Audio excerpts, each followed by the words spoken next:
Welcome back to my kitchen, everyone. Today we are creating a dish that's truly special. Paneer and potato koftas in a luscious spinach cashew gravy. This restaurant-worthy creation combines crispy golden koftas with a velvety nutrient-packed sauce that's simply irresistible. So if you are new here and love discovering delicious recipes, make sure to hit that subscribe button and turn on the bell so you never miss a tasty update. Now, let's get started. Let's start off with the gravy. So here I've got some washed spinach leaves. Step 1 is to blanch these leaves. So we're going to start off by boiling a pot of water. Once it's boiling, drop in your fresh spinach leaves and let them cook for about 2 minutes. The goal here is to soften the spinach while keeping that vibrant green color. Let's give this a stir, put the lid on, and let it cook for a couple of minutes. It has been about 2 minutes and our spinach looks done. After this step, quickly transfer the spinach to ice-cold water to stop the cooking process. This helps retain the nutrients and color. Drain the spinach well and then transfer it to a blended jar. We're going to blend it until smooth.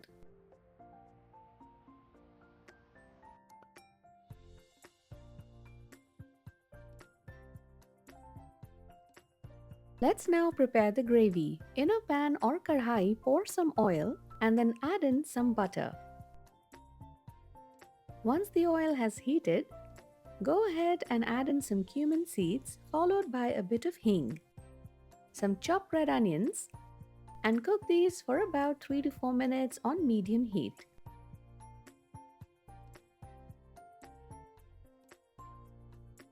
Next, we are going in with some grated garlic, some ginger, green chillies, and we're going to cook this until the kitchen fills with their aromatic magic. This should take approximately 3 to 4 minutes.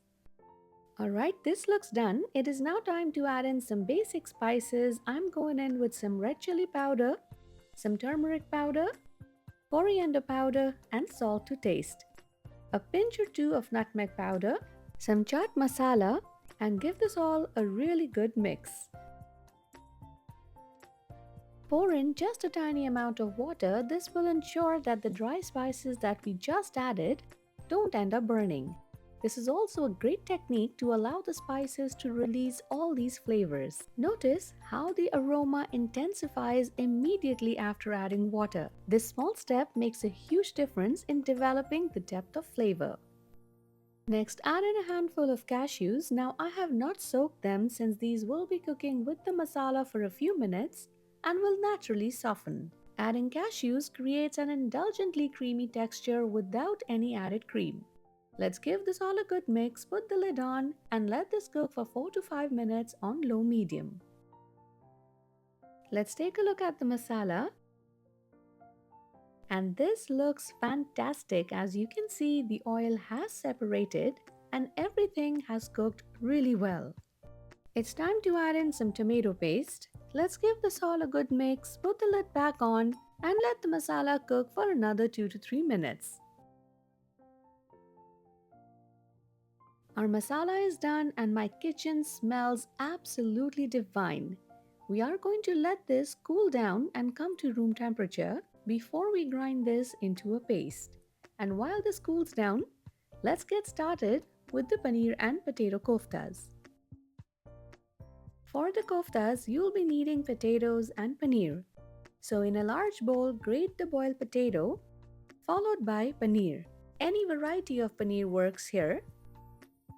Once grated, season with some red chili powder, some garam masala, salt to taste, some chaat masala, handful of fresh coriander leaves, some chopped raisins to add a touch of sweetness, and corn flour or cornstarch for binding. Now with clean hands, mix all of these ingredients really well until combined.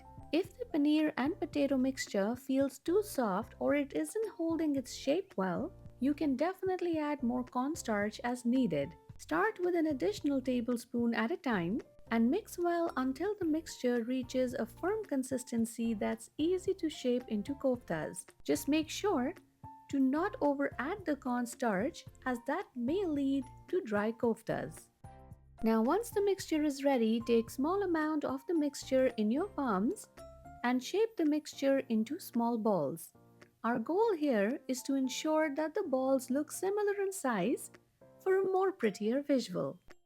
We are going to be repeating the same process with the remaining potato and paneer mixture.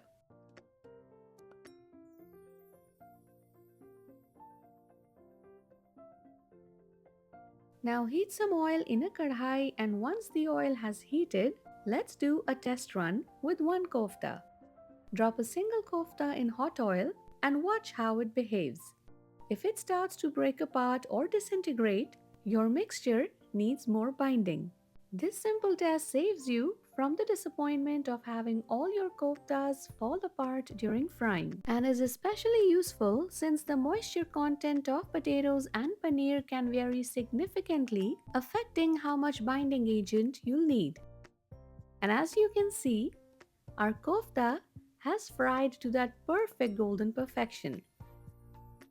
Repeat the same process with all the remaining koftas and set them aside. Alright, so let's come back to finishing off our gravy.